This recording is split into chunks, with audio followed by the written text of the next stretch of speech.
साथियों नमस्कार। आप सभी का बहुत बहुत स्वागत है हमारे इस चैनल पे।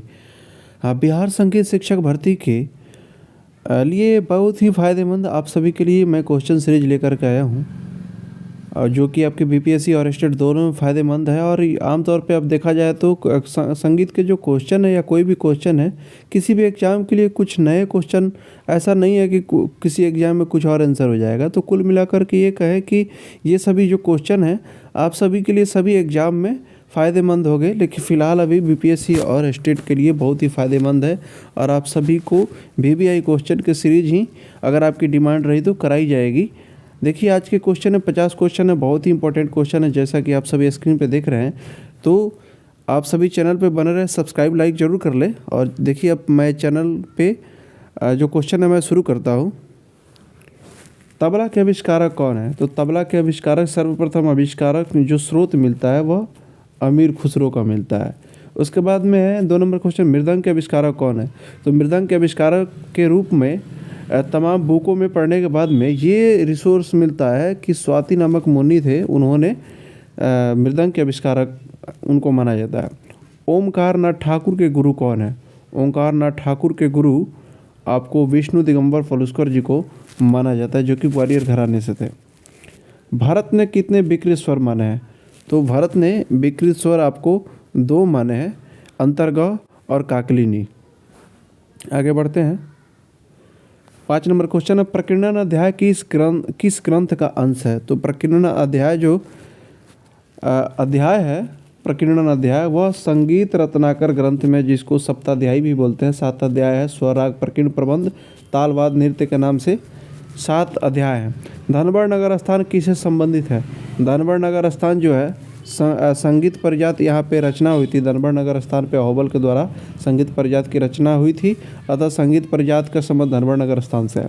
पंडित रविशंकर का घराना कहाँ है? पंडित रविशंकर का घराना मैहर माना जाता है। देखिए दोस्तों, बहुत सारे लोग सेनिया भी मानते हैं, तो सेनिया इसका सही आंसर नहीं होगा। पंडित रविशंकर का घराना मैहर ही माना जाता है, चूँकि इनके जो गुरु थे अलाउद्दीन खां थे, जिनका घर मैहर माना जाता है और वहीं के वो मतलब कि रहने वाले थे। तो मैहर इनके गुरु के नाम से इनका घराना माना जाता है, मैहर। जैसा कि इसमें आप सभी देख रहे होंगे, ये सभी क्वेश्चन रिपीटेड क्वेश्चन है, बहुत सारे एग्जाम में पूछे गए हैं और आपके स्टेट और बीपीएससी में भी इसमें के बहुत सारे क्वेश्चन देखने को मिले हैं। और आगे भी जो हमारे चैनल पे क्वेश्चन सीरीज आपको देखने को मिलेगा वो एकदम एग्जाम पर्पस वीवीआई ही रहेगा। अगर आपकी डिमांड रही तो लगातार ऐसे क्वेश्चन आएंगे। दोस्तों, अगर आपको किसी भी तरह का सुझाव या कोई भी बात हो, आप कमेंट में अपनी बात रख सकते हैं, जिस पे हम उसको देखेंगे समझेंगे। तो आइए 7 नंबर क्वेश्चन आप हम सभी देख लिए। 8 नंबर क्वेश्चन देखते हैं, नाद के कितने प्रकार हैं? तो नाद के 2 प्रकार हैं, आहत और अनाहत। आहत नाद संगीत उपयोगी नाद होता है और अनाहत नाद जो मोक्ष प्राप्ति के लिए, जैसे कि जो उसमें आपको सिंपल समझे तो जो ऋषि मुनि ध्यान मग्न करते हैं वो सब अनाहत नाद में एक अलग तरह की ऊर्जा होती है वो। लेकिन संगीत उपयोगी नाद, जो नाद के 2 प्रकार है, आहत अनाहत, उसमें आहत नाद ही संगीत उपयोगी नाद है। काकू के कितने भेद है? 9 नंबर क्वेश्चन है। काकू के भेद 6 भेद बताए गए हैं। अलग अलग विद्वानों के अनुसार अलग अलग काकू के भेद है, लेकिन मुख्यतः अगर काकू के भेद पूछे तो 6 लगाएंगे। आपको भारत के अनुसार काकू के कुछ अलग बताएगा, जो आगे प्रश्न में आपको देखने को मिलेगा। ब्रिदेशी में कितने प्रबंध माने गए हैं? 10 नंबर क्वेश्चन है। ब्रिदेशी में आपको 49 प्रबंध माने गए हैं। शारंग देव का संगीत रत्नाकर कब लिखा गया? 11 नंबर क्वेश्चन। 13वीं शताब्दी में शारंग देव का संगीत रत्नाकर लिखा गया, जिसको सप्ताध्यायी भी बोला जाता है। तानसेन का संबंध किस घराने से था? तानसेन का संबंध दोस्तों 12 नंबर क्वेश्चन का आंसर हो जाएगा ग्वालियर, क्योंकि ग्वालियर ही माना जाता है तानसेन का घराना। बहुत लोग सेनिया मानते हैं, लेकिन सेनिया तानसेन के वंशजों का घराना है, लेकिन तानसेन का अगर हम घराना माने तो ग्वालियर माना जाता है। वेस्टर्न म्यूजिक में मीट को क्या कहते हैं? वेस्टर्न म्यूजिक में मीट को क्या कहते हैं? तो वेस्टर्न म्यूजिक में 13 नंबर क्वेश्चन का आंसर हो जाएगा सलार। राग में कम से कम कितने स्वर होने चाहिए? राग में कम से कम 5 स्वर होने चाहिए और अधिक से अधिक कितने होने चाहिए आपको आगे क्वेश्चन में देखने को मिलेगा। सादा रंग आधा रंग के आश्रयदाता कौन थे? सादा रंग और आधा रंग के आश्रयदाता 15 नंबर क्वेश्चन का ऑप्शन ए मोहम्मद शाह रंगीले थे। इसमें आगरा घराने के रत्न कौन है? सिद्धार्थ खां, करीम खां, पंडित जसराज, फयाज खां। तो फयाज खां जो ऑप्शन डी है ये आगरा घराने के रत्न माने जाते हैं।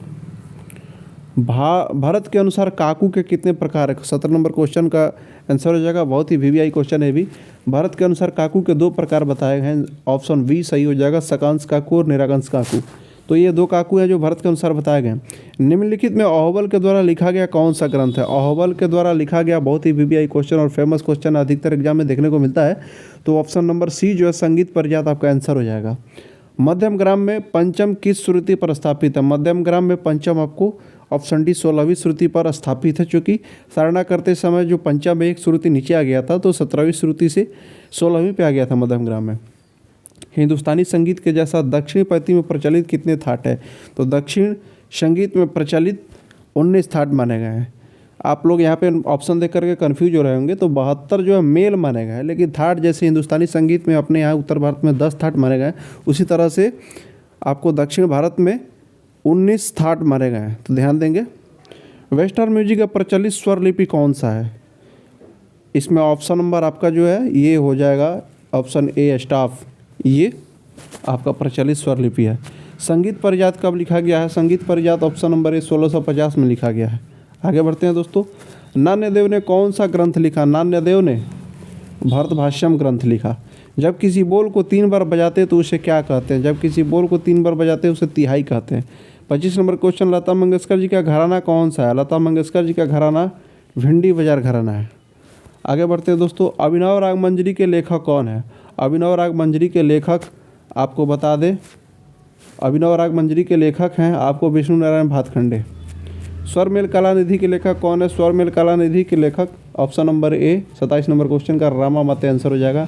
राग के कितने लक्षण माने गए हैं? राग के मुख्यतः 10 लक्षण माने गए हैं, लेकिन सारंगदेव ने 3 लक्षण और जोड़े थे, 13 हो गया था, लेकिन यहाँ पे ऑप्शन में वो नहीं है। यहाँ पे सिंपल अगर क्वेश्चन रहा राग के कितने लक्षण माने जाते हैं तो 10 ही हम मानेंगे। राग भूपाली का दक्षिण भारतीय संगीत में क्या नाम है? बहुत ही वीवीआई क्वेश्चन। राग भूपाली का नाम दक्षिण भारत में ऑप्शन नंबर बी मोहनम है। कुकुम्भिका रागिनी किस राग का रागिनी है? ये भी बहुत ही वीवीआई क्वेश्चन है। ये बहुत सारे एग्जाम में देखने को मिला है और पिछले बीपीएससी में भी देखने को मिला था। तो इसका आंसर हो जाएगा मालकौंस। संगीता विलासी के लेखक कौन है? ऑप्शन नंबर क्वेश्चन नंबर 31, इसका आंसर हो जाएगा ओंकार नाथ ठाकुर।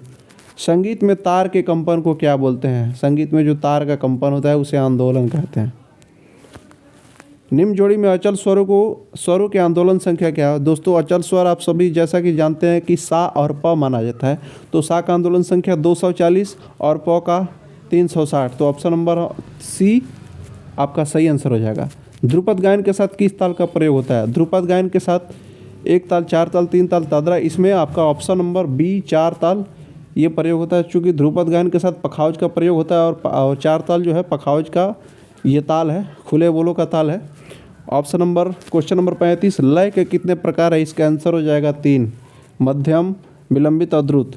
ऋषभ और धैवत कोमल तथा शेष शुद्ध स्वर लगने से कौन सा थाट समझा? ऋषभ और धैवत कोमल है और बाकी स्वर शुद्ध रहे तो यह भैरव थाट को बताता है।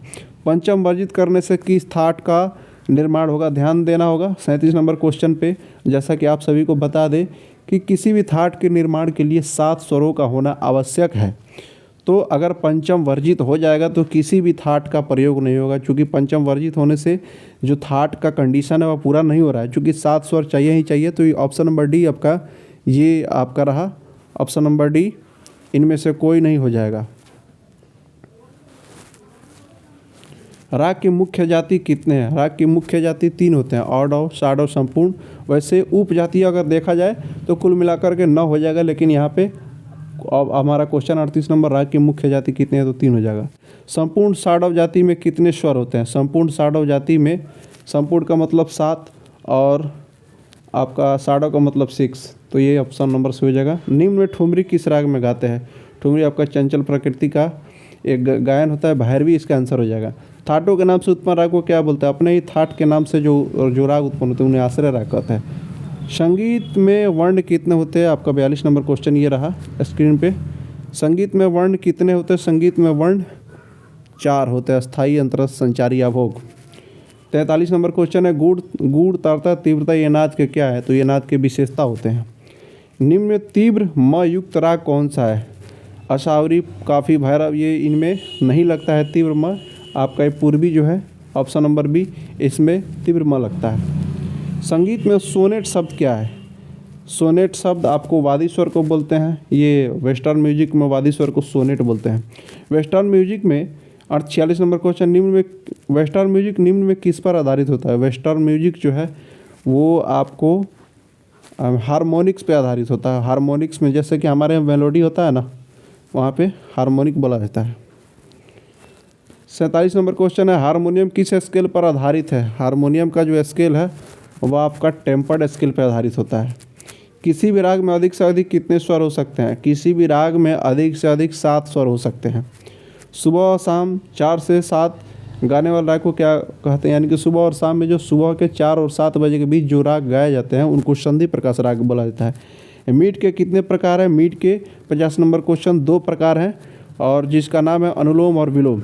ये बहुत ही वीवीआई क्वेश्चन है दोस्तों। क्वेश्चन कैसा लगा आप लोग अपना विचार कमेंट में ज़रूर देंगे। अगर किसी तरह की कमी और कुछ भी इस तरह का आपको लगे तो आप कमेंट में ज़रूर अपना सुझाव देंगे, ज़रूर मैं उस पर अमल करूँगा। अगर आपका डिमांड रहा, अगर आप हमारे चैनल को सपोर्ट करेंगे तो ज़रूर आगे ऐसे ही वीवीआई क्वेश्चन आप सभी के समक्ष देखने को मिलेगा, जो कि आपके एग्जाम के लिए बहुत ही वीवीआई रहेगा। तो धन्यवाद दोस्तों।